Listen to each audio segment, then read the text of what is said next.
Here's everything you need to know if you're a new or returning player to Pokemon Unite in less than 10 minutes. If you want my full beginner guide, I'll have that linked below. Pokemon Unite is a MOBA, which is a multiplayer online battle arena similar to League of Legends or Dota, where the win condition is scoring and not breaking the opponent's main base. The matches are 10 minutes long and consist of you fighting over wild Pokemon, objectives, and scoring in your opponent's goal zones. Whoever has more points at the end wins. There's no score shown on the screen. Instead, the game will give you an indicator as to where you are, but not an exact number. If it says it's a close battle, it means that less than 20 points separate the two teams and you don't know who's ahead. The green "we're in the lead" call out means you're winning by somewhere between 21 and 99 points. "We have a huge lead" means you're winning by over 100 points. "We're struggling to keep up" means you're losing by between 21 and 99 points. And "we're really struggling" means you're down by over 100 points. This often means you need to secure Rayquaza. We'll talk about it. When you first start the game, they will throw you through a series of tutorials. I highly recommend you do all of these so you understand the game mechanics. There is a practice area where you can test out any Pokemon, and a battle guide that will tell you lots about what's happening on a map or inside of a match. When you first start playing, there's all this stuff. Like, so much stuff. Don't worry about all this stuff. You'll understand it in time. There are lots of different things going on where you can earn rewards and find out what's happening in the game. I highly recommend you do any of the free events to give yourself an advantage in your games. There are two events pages, featured events and daily events. I highly recommend you do all of the free events so you can unlock Pokemon and unlock as many things in the game as you can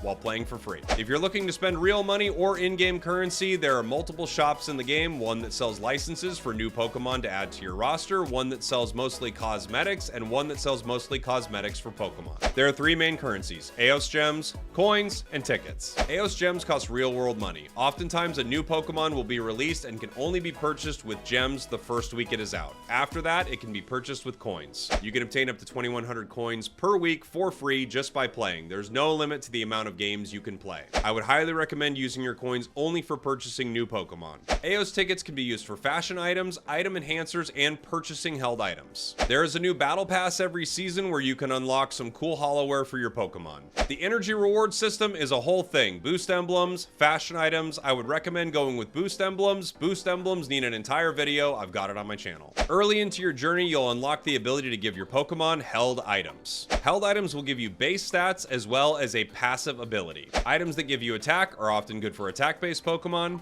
while items that give you special attack are good for special attack Pokemon. There are defensive items that are all around pretty good, but usually better on high HP units like defenders and supporters. There are scoring items that give you permanent stat increases inside that particular match every time you score up to 6 times. You can upgrade a held item from level 1 all the way to level 30, but you get the biggest benefit going between 1, 10, and 20. Don't stress at all about upgrading your item to level 30. Generally, put attack items on attack Pokemon, special attack items on special attack Pokemon. As you level up your account, you will unlock battle items. You can bring a single battle item into battle at a time. You can use this on a cooldown shown here. As of my recording of this video, there are over 65 Pokemon in the game, with new Pokemon being added constantly. There are 5 different classes: all-rounder, attacker, defender, speedster, and supporter. Supporters heal and shield allies while disrupting opponents. Attackers are your glass cannons that are strong at range but are quite frail. Speedsters are Unite's version of assassins, dealing high burst damage with tons of mobility. All-rounders are balanced fighters, both tanky and strong, capable of brawling, while defenders are the tankiest units in the game, focused on protecting their allies and stunning opponents. Ideally, a good team composition would have one of each of these roles, or at least definitely have a defender and supporter.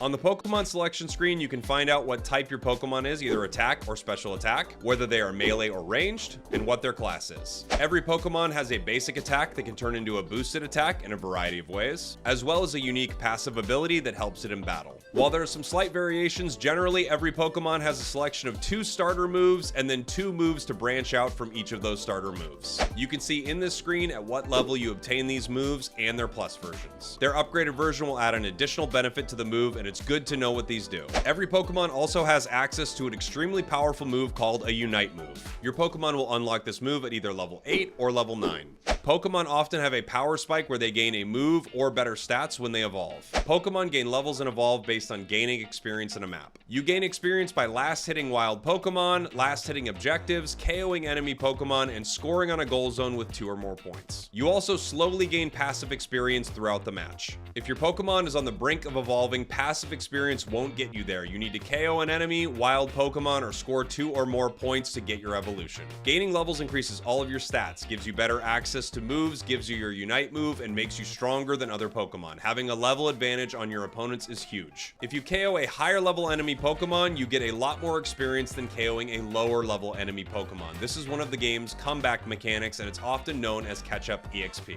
There are multiple battle modes: ranked, casual, custom battle, and quick battle. Inside casual, you can play on multiple maps and do something called a solo challenge, which I think is very good for new players. Quick matches are fun, short modes that rotate daily, while ranked is the most serious and competitive mode inside Unite. You will rank up from beginner to master rank. Once you reach master rank, you will gain or lose master rank rating depending on whether you win or lose a match, climbing up the world ranking boards. When you begin a match, you can head into one of three areas: the top path, bottom path, or central area, also known as the jungle. The jungle is for Pokemon that need a lot of experience or do damage and clear Pokemon very quickly. Speedsters and some attackers are very good in the jungle, also some all-rounders. In the top path, you'll more often find all-rounders and supporters, while in the bottom path, you'll more often find attackers and defenders. However, this can be switched up. One of the most important things in a match is fighting over wild Pokemon and attempting to get what are known as last hits. This is the last bit of damage that takes down a wild Pokemon or objective. All of the Eos energy, as well as all of the experience, goes to the side that gets the last hit. Doesn't matter how much damage either team has done to it. Once you get Eos energy from last hitting or picking it up off the ground, you can walk to an enemy goal zone and score. If an ally stands on a goal zone with you, you score quicker. Multiple allies, even faster. You have multiple goal zones, often known as Tier 1, Tier 2, and your home goal zone. You periodically gain a shield and health from standing on a goal zone. You get more on a Tier 2 than a Tier 1, and more at your home base than on any of them. Between goal zones, there is a Flux Zone. The Flux Zone will slow enemy players that enter it. Scoring more points than what is left in the goal zone will add those points to your overall score. This is known as overcapping or overdunking. In some games, the team that did a better overcap or overdunk will win the match. There are multiple objectives that spawn on the map. Regieleki in the top path, one of three Regis in the bottom path: Regice, Regirock, or Registeel, and Rayquaza in the center of the map. If your team secures Regieleki, it will walk towards the opponent's goal zone, and if it touches it, it will make that goal zone defenseless, allowing you to score on it instantly. Regice, Regirock, and Registeel each give you a different buff. Regice is HP recovery, Regirock is special defense and defense, and Registeel is special attack and attack. There are two individual buffs in the central area. Excelgor will give you an aura that reduces your move cooldowns, while Escavalier will give you an aura that lets your basic attacks reduce enemy move speed. At the 5-minute mark, a springboard will spawn at your base, allowing you to easily jump between the top and bottom goal and your central area. A match of Pokemon Unite often culminates around Rayquaza on Theia Ruins, which is the ranked mode, or Zapdos on Remote Stadium. Like the other objectives, Rayquaza will fight back when you start attacking it. The team that secures the last hit gets a massive bonus by getting a huge amount of shields. These shields increase goal scoring speed and make it so your opponents cannot interrupt your goal scoring until they break your shield. These shields also make the Pokemon stronger. For most matches, Rayquaza is the win condition. Whichever team wins a massive team fight there and takes Rayquaza often wins the game. While all of these objectives are spawning and you are fighting for wild Pokemon, your opposing team is doing the same thing. 5 players on each team going at each other. KOing enemy players is extremely valuable. Your most powerful way to fight is by using your moves that are on a cooldown system. Once you use your move, you'll have to wait for your cooldown to finish before you can use it again. Your Unite move being your strongest move with your longest cooldown.